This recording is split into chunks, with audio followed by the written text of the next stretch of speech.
एक बार उनके लिए जोरदार। अभी जैसा कि आपको पता है कि मध्य प्रदेश के अंदर 93 इंदौर के आसपास के जो नर्सिंग कॉलेज है जिनको सस्पेंड कर दिया गया और उन जो विद्यार्थी एडमिशन के लिए परेशान हो रहे हैं, और साथ ही साथ प्रयागराज वाला जो कॉलेज का मुद्दा था और अक्षरा कॉलेज वाला जो मुद्दा था जहां पर नर्सिंग कॉलेज फर्जीवाड़े से चल रहे थे, तो इनके ऊपर कार्रवाई करवाने में सरकार सबसे बड़ा योगदान रहा है ताकि बच्चों का भविष्य खराब ना हो।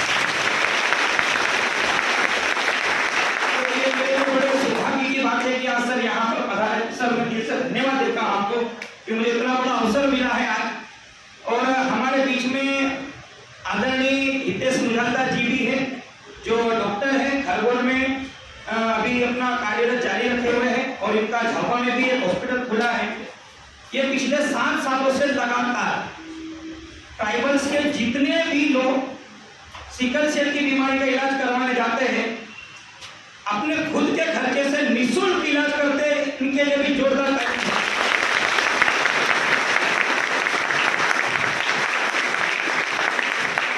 और हमारे बीच में राजवर्धन जी भी यहाँ पर है, ये एडवोकेट है। ट्राइबल्स के जितने भी मुद्दे होते जनजाति के ऊपर, उन सारे मुद्दों को बेबाकी से वहां पर रखते हैं और उनकी मदद करते हैं। उनके लिए भी एक बार जोरदार।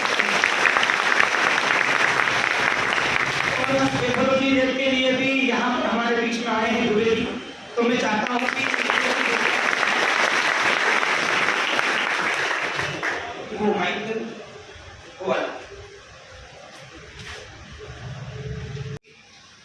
सबसे पहले आदरणीय डॉक्टर निशांत खरे जी आपको मार्गदर्शन करें। सर ये इन बच्चों को मैं आपके बारे में बताता रहता हूँ, तो इनकी भी काफी उत्सुकता थी कि हमने सर से मिलना है, तो मैंने इनसे बोला था कि मैं एक दिन आपको जरूर मिलाऊंगा और वो दिन आज एक बार आ गया है।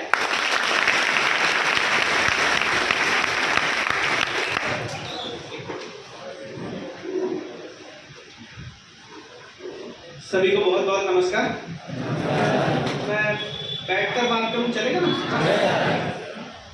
तो आप लोगों को जितनी ऊर्जा की बची ना बहुत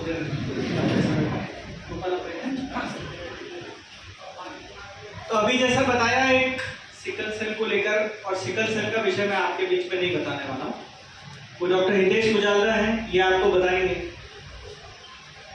अभी खरगोन में एक 100 बेड का अस्पताल जो है वो इन्होंने खोला है, और मुझे बार बार फोटो दिखाते रहते हैं किस तरीके से अभी भी अपनी प्राइवेट प्रैक्टिस के अलावा भी गांव-गांव जाकर एक मरीज ढूंढकर, ये हमको ध्यान रखना है, तो सर आपको बताएंगे कि किस तरीके से परिवार पूरा परेशान होता है जब घर में एक भी सिकल सेल या थैलेसीमिया का पेशेंट है। अगर आपके गाँव में एक भी है तो यहाँ आ जाना और आपके बीच में इस विषय को रखने का मतलब इतना ही था कि 90% काम इसमें अवेयरनेस से संभाला जा सकता है। हम खुद वॉलंटियर बन सकते हैं अपने क्षेत्र, अपने गांव में इस प्रकार के मरीजों को सही जगह ले जाकर कनेक्ट करने के लिए। देखो एक चीज जिंदगी में ध्यान रखना, उतना ही मैं आपको एक 2-3 इंसिडेंट्स बताता हूँ, फिर ये कम कर दो यार, ये मैं इसके वो टू कर रहा है, या तो कोई धुन अच्छी लगा दो गाना जैसा है। 2-3 इंसिडेंट्स हमको पता होना चाहिए, और इससे हमको पता लगता है कि मैं आज कहीं से, आप कोई कंगाना से होगा, कोई चिरमिया से होगा, कोई अलीराजपुर से होगा, कोई जोबट से होगा, कोई अन्य जगहों से आप आए होंगे, लेकिन हम जब यहाँ आए हैं, हम परीक्षाओं की तैयारी कर रहे हैं, ईश्वर ने हमारी मदद करी तो हम सब परीक्षा में सेलेक्ट भी हो जाएं। और जैसे ही मैं ये बोल रहा हूँ आपके मन में भी ये चीज स्पष्ट आनी चाहिए कि सब तो नहीं हो सकते, अल्टीमेटली कॉम्पिटिशन है। मैं बार बार एग्जाम्पल देता हूँ कि जब मैंने MBBS का एग्जाम दिया था, हितेश भी बताएंगे, इनके साथ भी हुआ होगा, तो ऑल इंडिया का एग्जाम से मेरा MBBS बम्बई से है। जब मेरा सिलेक्शन हुआ तो उस समय 1996-97 में कुल ऑल इंडिया से 1400 सीट हुआ करती थी और 2,12,000 एप्लीकेशन थी जिनने एग्जाम दिया था। परसेंटेज तो इतना ही रहता है लेकिन अपनी चीजों में हम किस तरीके का विचार करते हैं ध्यान रखना चाहिए। तो मैं एक छोटी सी कहानी बताता हूँ आपको। बिहार में पटना के पास एक छोटी सी जगह है। अब वो जैसे छोटी जगहों में आपने गांव में देखा होगा ना, बड़े बड़े जमींदार टाइप के लोग रहते हैं। तो एक पाठक जी करके जमींदार थे, उनकी बड़ी सी हवेली थी और उनका एक ही बच्चा था। अच्छा, अब वो बच्चा, वहां पे खूब ये छुआछूत चलती थी कि इसके साथ नहीं खेलना, ये दलित है, इसके साथ नहीं खेलना। बिहार में वैसे थी राजनीति, मैं बात कर रहा हूँ 1967-68 की, 67-68 की। अब उस बच्चे को खेलने वाले कोई लोग नहीं मिलते थे, तो घर में 3-4 काम करने वाले लोग आते थे, और उस जमाने में टॉयलेट्स नहीं हुआ करती थी, तो जो मल जो होता है, जो वेस्ट जो निकलता था, उसको सर पर ढोने की प्रथा थी। लोग क्लियर करते थे और टोकरी में पन्नी बिछा के सर पर ले जाकर दूर जाकर फेंकते थे। इसका एक समाज था, वाल्मीकि समाज के लोग काम किया करते थे। उनके 2-3 बच्चे आते थे। अब आप छोटा बच्चा सोचो, उसको तो जात पात समझ में नहीं आती, उसको लगता होगा कि यार ये आए हैं, इनके साथ खेल लूं। जैसे ही खेलने के लिए बोले तो माता पिता सब मना करते थे कि नहीं, इनके साथ नहीं खेलना। खैर 12वीं तक नहीं होती थी, मैट्रिक पास हो गया बच्चा, मैट्रिक पास होकर उसने कॉलेज में एडमिशन ले लिया, ग्रेजुएशन हो गया। ग्रेजुएशन के बाद पोस्ट ग्रेजुएशन हो गया, फिर पीएचडी करने की बारी आई। तो अपने पिताजी को आकर बोला कि पिताजी मुझे पीएचडी करनी है। पिताजी बोले कर लो पीएचडी, तुमको घर में कोई कमी तो है नहीं, पढ़ लो जितना पढ़ना है तुमको, इकलौते बच्चे हो। तो बोले अच्छा बेटा तुम काय में पीएचडी करोगे? तो बोले मैं जो सर पर मैला ढोते हैं, इनकी पूरे देश में स्थिति क्या है, इनके ऊपर पीएचडी करना। तो सब हंसने लगे, बोले ये कौन सा सब्जेक्ट है पीएचडी करने का, आज तक नहीं करी किसी ने पीएचडी। लेकिन वो जिद पर अड़ा रहा, दोस्त मजाक उड़ाते रहे कि ये कोई सब्जेक्ट है, साला बढ़िया लैब में जाओ, कुछ केमिस्ट्री में रिएजेंट डालो, ऐसा कुछ करो, पीएचडी कुछ करना। ये कौन सा विषय हुआ कि जो लैट्रिन सर पर ढोते हैं इन पर इनकी हम पीएचडी करेंगे? पर माना नहीं, वो बचपन की कुंठा मन में थी। अल्टीमेटली पीएचडी करी। ऐसे 13,000 लोगों पर देश भर में घूम कर स्टडी करी। पीएचडी खत्म हो गई। इस विषय पर अवार्ड होने वाली वो देश की पहली पीएचडी थी, पर वो बच्चा रुका नहीं। वो फिर पिताजी के पास वापस गया। पिताजी ने पूछा कि बेटा अब तो कुछ धंधा संभालो। तो बोले पिताजी मैंने तय कर लिया, मैं धंधा करूंगा। पिताजी ने पूछा क्या धंधा करोगे? तो बोले मैं टॉयलेट बनाऊंगा। अब सब फिर हंसने लगे कि बोले ये कोई धंधा होता है कि टॉयलेट बनाओगे? लेकिन वो माना नहीं। वो सर पर मैला ढूंढते हुए बच्चे जिनके साथ खेल नहीं सकते हैं, वो कुंठा, वो अपने घर की याद तब तक मन में थी। 8 साल तक टॉयलेट बनाना शुरू करी। उस बच्चे का नाम विद्येश्वर पाठक है और उसने जो संस्था बनाई उसका नाम सरोवर चीजों का हम परिवर्तन ला पाते हैं कि नहीं ला पाते हैं। आप जिस क्षेत्रों से आए हैं उन क्षेत्रों में हमारे जाने के बाद, हमारे यहाँ रहने के बाद माता पिता हमें इतना इन्वेस्ट कर रहे हैं, सेलेक्ट होंगे नहीं होंगे, लेकिन हम उधर पे जो बच्चे छूट गए उनसे तो बेहतर है ना आप सभी। हम उधर जाकर क्या करेंगे? एक छोटी सी कहानी और है, फिर मैं अपनी बात खत्म करूंगा कि हम आपको कई बार ये लगता होगा कि मैं अकेला क्या कर सकता हूं, मेरे में कितनी कुवत है, मेरे पैसे तो सरकार नहीं खड़ी, मेरे पास तो लाखों करोड़ों से रुपए नहीं है। लेकिन अगर सिर्फ मन में इच्छा है तो हम क्या कर सकते हैं, ये इस कहानी से बिल्कुल स्पष्ट होता है।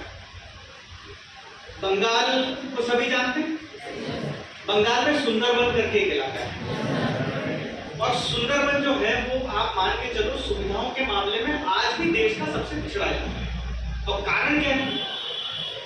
तो अंग्रेजी में हम शब्द प्रयोग करते हैं, वो मैनग्रोव फॉरेस्ट है। मैनग्रोव फॉरेस्ट मतलब वहाँ पानी भरा रहता है, पानी उतरने के बाद भी समुद्र नदी का पानी उतर जाता है, पर मार्शलैंड है मैनग्रोव फॉरेस्ट। ज्यादातर लोगों की जीवनी जंगल से जो निकल जाता है उस पर चलती है, और पानी से जो निकलता है तो मछली वगैरह पे चलती है। एक परिवार, उस परिवार में एक लड़का, 3 लड़कियां और माता और पिता। अब नदी के उस पार रहते थे। पिताजी की खूब तबीयत खराब हुई। जब बहुत तबीयत खराब हो गई, गांव का वो झाड़ा फूकी का इलाज कराते रहे, कोई इलाज नहीं चला, तो तय करा कि अब हम शहर ले जाकर अस्पताल में दिखाएंगे। बाढ़ का समय था जैसे अभी आया हुआ, तो कैसे जाएंगे? तो नाव में बच्चे को, पिताजी को रखा, चारों बच्चे बैठे और नाव से नदी क्रॉस करना शुरू किया।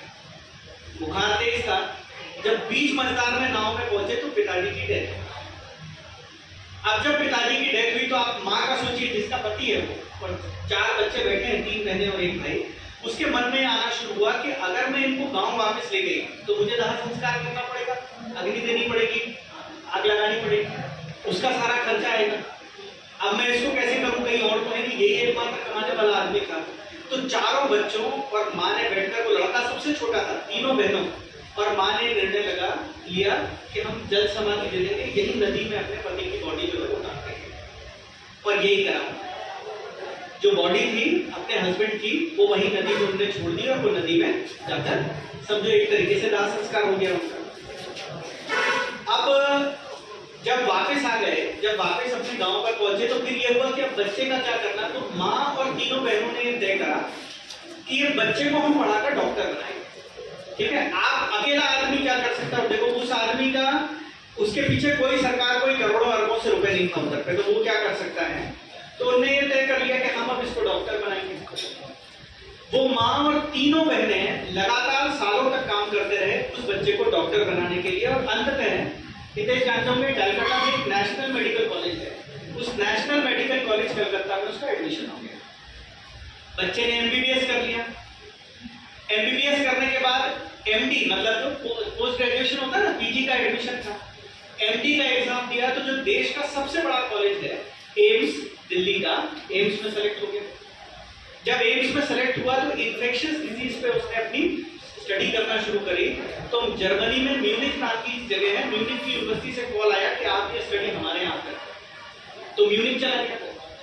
5 साल तक म्यूनिख में पोस्ट डॉक चलती रही। दुनिया में आज तक उतनी अच्छी स्टडी इन्फेक्शियस डिजीज पे किसी ने नहीं करी है।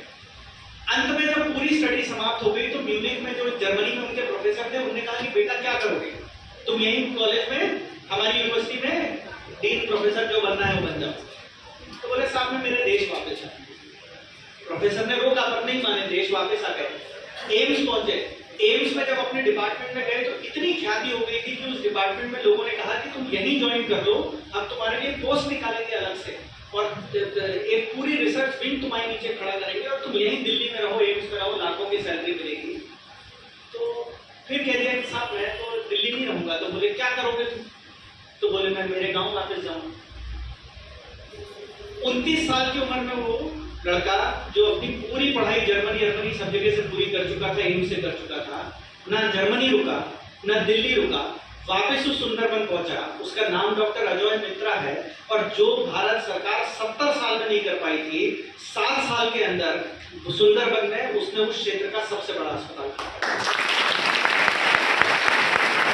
आगे हम जो भी करोगे आने वाले समय में वो करना ही है। हम जिस लक्ष्य के लिए आए हैं, यहाँ माँ बाप किस तकलीफ से भेजते हैं वैसा पढ़ना ही है, लेकिन अपने क्षेत्र के लिए हम क्या कर सकते हैं? 2 विषय मैं बार बार उठाता हूँ और आज उसी की कड़ी का पहला ये है। एक, हम स्वावलंबन के क्षेत्र में कुछ कर सकते हैं क्या? ठीक है, हम तो पढ़ रहे हैं लेकिन उधर पे छोटे छोटे धंधे बिजनेस खड़े करने के लिए कुछ कर सकते हैं क्या? मैं गोपाल सर से भी बात बोल ही रहा था कि एक ऐसा भी किसी स्टाफ की ट्रेनिंग करा दो जो स्टूडेंट्स को ये भी बताए कि घर पे जाकर बकरी पालन, मुर्गी पालन, महुआ की खेती, कुछ भी अगर हमने करना है तो कैसे अप्लाई होता है, कैसे सब्सिडी मिलती है, कैसे एप्लीकेशन जाती है, कैसे लोगों को रोजगार मिल सकता है। एक, और दूसरा स्वास्थ्य है। आप सिकल सेल की कहानी उन परिवारों का मुझे लगता है बहुतों ने देखी होगी, थैलेसीमिया और सिकल सेल की, पूरे परिवार बर्बाद कर देने की क्षमता है, उसे हम पहचाने। हमको यहाँ मौका मिला है कि हम इंदौर में आकर ये सारा ज्ञान अर्जित कर रहे हैं, तो अपना ज्ञान अपने क्षेत्र में वापस ले जाकर वॉलंटियर की तरह काम करें। देखो बेटा, एक चीज जिंदगी भर याद रखना, सबसे आसान काम होता है गाली देना और सबसे कठिन काम होता है काम करना। जब काम करोगे तो गाली पड़ेगी, गाली से कोई काम रुकना नहीं चाहिए उधर पे। पर सबसे आसान काम है कि बुराई कर दो, कह रहे गोपाल सर कैसे पढ़ाते नहीं है अच्छे से, लेकिन आप गोपाल सर की जगह खड़े होकर पढ़ा कर देखो तो आपको उसकी समस्याएं समझ में आनी शुरू करेंगी। आप अपने क्षेत्र को जैसा बनाना चाहते हो आप वैसा बना सकते हो। बस मेरा इतना कहना है कि उसको बनाने के लिए पहला कदम, पहला हाथ, पहला प्रयत्न आपने करना होगा, आपके लिए। और धन्यवाद।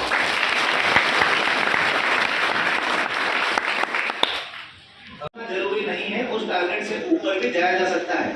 ठीक है, तो ये नहीं तो इससे ऊपर वाला, और वो नहीं तो फिर उससे ऊपर वाला। ठीक है, बहुत सारी शुभकामनाएं। तो अभी जैसे यहाँ पर हम जांच का भी कर रहे हैं काम, तो आप लोग अगर आओगे तो 2-2 के उसमें पेयर आ जाएगा, ताकि 2-2 लोगों का अपन चेकअप कर लेते हैं।